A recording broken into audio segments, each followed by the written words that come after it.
The American-born Eileen Gu said she decided to compete for China to honor her mother, who was born there. It turned out to be a great financial choice, too.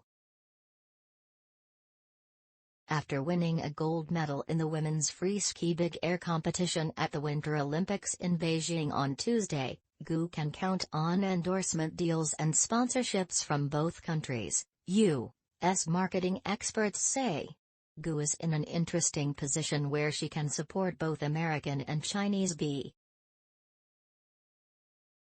Gu has the opportunity to highlight brands in China that may not have the popularity that other American brands have and vice versa. In China, skiing is not the popular sport it is in the West, and Gu is seen as a personality who can spread the word while growing a fan base that's loyal to her. And the 18-year-old Gu, a San Francisco resident, is a model, represented by IMG, who spent summers in China.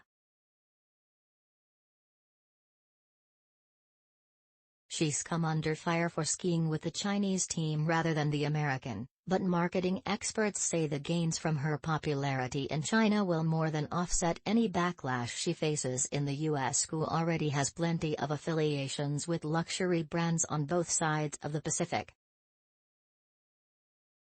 Last year, Tiffany & Company named her as one of 3 new global brand ambassadors, along with actresses Anya Taylor-Joy and Tracee Ellis Ross. Gu also works with watchmaker IWC Schaffhausen, Victoria's Secret, Louis Vuitton, Fendi, and Gucci. In China, her endorsements include Luckin Coffee, Bank of China, Cadillac China, and China Mobile. Campaign Asia estimates she has dozens of brands working with her. Her face has graced the covers of Elle and Vogue China.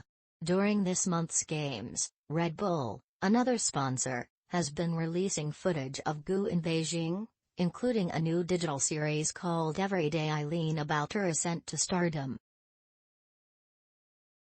This week, China-based luxury brand publication Jing Daily described Gu as China's hottest commodity. On LinkedIn, Eileen Gu's mother, Yan Gu, calls herself an expert in China investment at Fusion Investment in San Francisco. Gu couldn't immediately be reached for comment, but in an interview with a Forbes contributor last year, she said her biggest message is just to encourage young girls in sports, extreme sports especially, to break boundaries and not feel too intimidated by being the only girl or being the youngest. That message transcends national boundaries, says Jamie Gutfreund, global CMO for the influencer agency Whaler, who has spent the past decade marketing to younger people.